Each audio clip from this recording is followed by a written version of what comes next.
कहाँ है सुदर्शन भाई? जयवीर पिता का, उनके पिता का देहांत हुआ है। और मैं मंचों से कहता हूं, पिता जो है ना, हीरो होता है, हीरो बेटे का। मेरा गला फोन किया जाए, मुझे पानी देना। सुदर्शन यहाँ है तो मुझे एहसास होता है कि कितना त्याग इस आंदोलन के लिए करना पड़ता है। धन्यवाद दिल से जय। वो मिशनरी गायक नहीं, और इसके जैसी परिस्थिति हमारे बहुत सारे परिवारों में पहले से आ चुकी है। समय समय पे एक तरफ हमारा व्यक्तिगत परिवार था और हमारे परिवार में परेशानियां थी, दूसरी तरफ समाज था। हमने परिवार को छोड़ के समाज को सुना, ये भीम आर्मी की ताकत है। जो लोग जानना चाहते हैं कि भीम आर्मी इतने कम समय में दुनिया के पटल पे कैसे कामयाब हुई, उनका नॉन टाइम मैनेजमेंट के वर्कर का क्यों आता है, कार्यकर्ता का, उनको मेरा ये जवाब कि भीम आर्मी के लोग दिमाग का तो काम लेते, लेकिन अपना दिल निकाल के समाज के लिए तैयार हैं, अपना दिल तो निकालना चाहिए। और उसी ताकत की वजह से आज एक प्राइमरी स्कूल के हेडमास्टर का बेटा दिल्ली में खड़े होकर अपने महापुरुषों के आंदोलन को आगे बढ़ाने के लिए काम कर रहा है। अगर ये त्याग इस आंदोलन में ना हो तो बहुत सारे दुकानें और संगठन बहुत सारे लोगों ने चला रखे देश में, आज तक उनको जिले में पहचान नहीं मिल पाई। इसलिए मैं भीम आर्मी आजाद समाज पार्टी के कार्यकर्ताओं को धन्यवाद देता हूं और उनको गैर देने वाले हमारे मिशन 78 के तमाम सीनियर लोगों का बहुत बहुत दिल से धन्यवाद करता हूं, क्योंकि उन्होंने हमारी ताकत को रास्ता देने का काम किया। तो मैं जब बात काशीराम साहब में कर रहा हूं तो मैं याद दिलाता हूं आपको कि बाबा साहब अम्बेडकर जब 56 में चले गए और उनके द्वारा बनाया गया दल आरपीआई, जिसको वो आगे बढ़ाना चाहते, सीखना चाहते थे अपने ज्ञान, अपने बल, अपने तप के जरिए, जिसके लिए उन्होंने अपनी नौकरी छोड़ दी, क्लास 1 की नौकरी साइंटिस्ट वैज्ञानिक होने के बाद। और जब वो उसमें कुछ नहीं कर पाए और वहां के नेताओं ने उनको ये कह के इग्नोर कर दिया कि तुम हो कौन, हम 30 साल से चला रहे हैं, 20 साल से चला रहे हैं, तुम कल के आए हुए थे, तुम हमें सिखाओगे? और क्या लेकिन हौसला देखो उस महामानव का, हार नहीं माना, क्योंकि जब आप मैदान में उतर जाओगे तो हार और जीत तो मिलेगी। आप ये लड़ाई बड़ी कठिन लड़ाई है, दुनिया की दुश्मन की ताकत से लड़ने के लिए इस दुनिया में आपको बहुत धैर्य रखना पड़ेगा। हमारे साथी भी निराश ना। जब मैं हौसला जताने की बात करता हूं तो मैं अपने रहबर को याद करता हूं, उनके दर्द को याद करता हूं कि बिना साधनों के साइकिल से, पैदल, बस, ट्रेन से किस तरह से उन्होंने अपने आंदोलन को आगे बढ़ाया।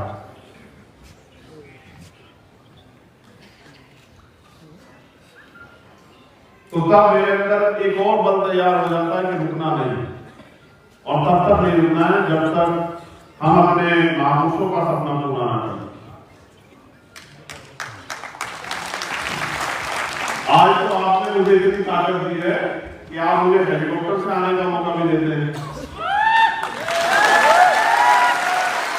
आज तो आपने मुझे इतनी ताकत दी है कि वो आप मुझे प्लेन से भी बुलाते हैं। लेकिन सच ये है कि जब साहब ने आंदोलन शुरू किया तब उनके पास ये साधन नहीं है। तो उन्होंने कहा तमन्ना अगर सच्ची हो तो रास्ते हजार होते हैं, और तमन्ना अगर झूठी हो तो बहाने हजार होते। अगर आपके अंदर सच्ची तमन्ना, गारंटी से कह रहा हूं पहले अधिवेशन में कि दूसरे अधिवेशन से होने के पहले, क्योंकि हमारा दूसरा अधिवेशन 3 साल बाद होगा, दूसरे अधिवेशन के होने से पहले आप इस देश में एक नामचीन पार्टी होंगे और आपके झंडे आपकी पार्टी की पहचान होगी।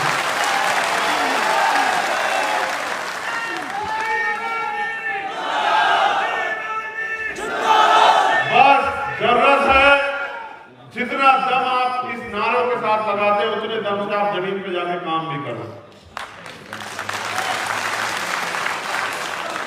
मैं कुछ बातें आपके सामने रखूंगा, क्योंकि देखो मैं सबसे सुन रहा हूं, हमारे सब साथी महापुरुषों के बारे में बोलते हैं, मैं भी महापुरुषों के बारे में बोल सकता हूं, बहुत बहुत देर बोल सकता हूँ, लेकिन मैं कह रहा हूँ, मैंने इनसे निवेदन ये किया था कि आप ये बताना हमने अब तक कितना कितना काम किया, हम किस किस जिम्मेदारी पे हमने क्या क्या काम तैयार कर लिया, क्या क्या काम अधूरा है, क्या क्या हमें अपने साथियों से उम्मीद करनी है कि उस काम को वो करने में हमारी मदद कराए। तो मेरे ऊपर आपने जिम्मेदारी दी कि मैं इस आंदोलन का नेतृत्व करूं और आप मुझ पर भरोसा करते हैं। जितना भरोसा आप मुझ पर करते हैं लगभग उतना ही भरोसा मैं आप पे भी कर रहा हूं कि आप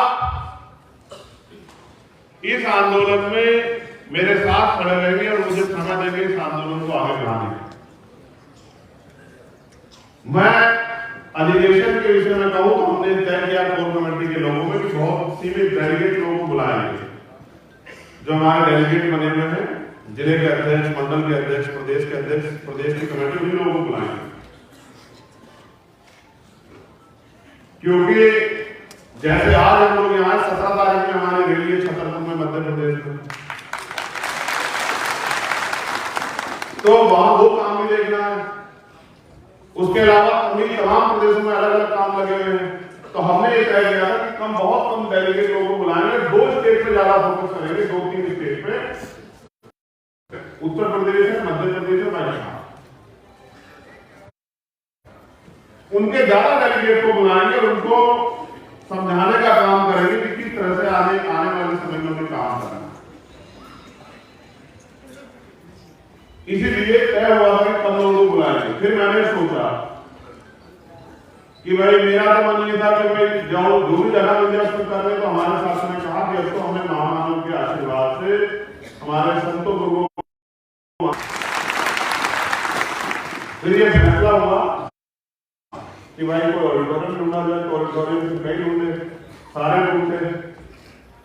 मन तो ये था कि अधिवेशन पे एक बड़ा समारोह करेंगे कि जो वर्तमान का शासक है उसकी जड़ें हिल जाए। फिर ये तय हुआ कि अभी तो मिला ही मध्य प्रदेश में,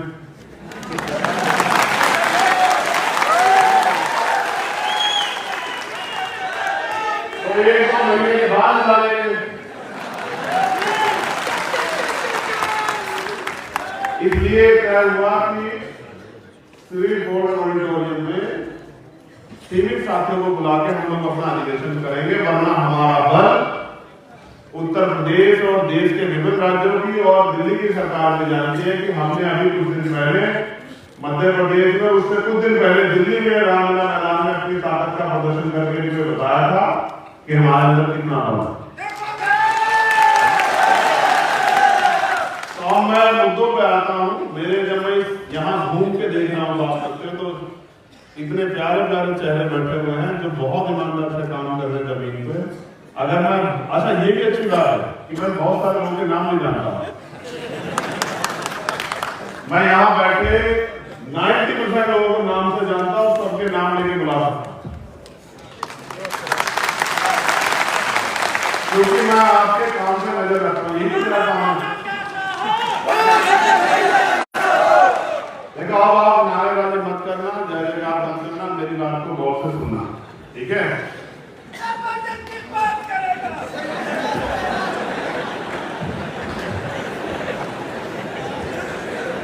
बस इतना से तैयार करना है मुझे तुम्हें कि तुम अनुशासित हो जाओ सभी साथी, बाकी तो काम आप अपने आप कर लो।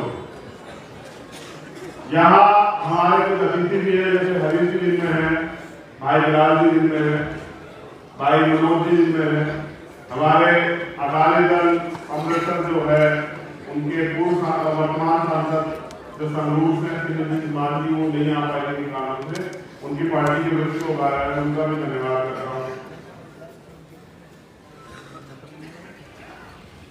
इस साल 6 प्रदेशों में इलेक्शन है 2023, मध्य प्रदेश, राजस्थान, छत्तीसगढ़, कर्नाटका, तेलंगाना और मिजोरम। 6 में से 5 में हमारा संगठन, 6 में से 5 में 5 में से 4 में हमारा मजदूर संगठन। मध्य प्रदेश की शक्ति आपने देखी, राजस्थान की शक्ति आपने देखी, कर्नाटक तेलंगाना में भी हमारा मजबूत संगठन और छत्तीसगढ़ में भी हमारा मजबूत संगठन। अब हमारे पास सबसे पहला जो संकल्प होना चाहिए अधिवेशन पे, ताली बजाने से, नारे लगाने से आगे बढ़ के, वो ये होना चाहिए मेरे आपके सबके जहन में कि हम इन चुनाव में अपनी पार्टी को सफल कैसे बनाएं। हम इन चुनाव में अपनी पार्टी को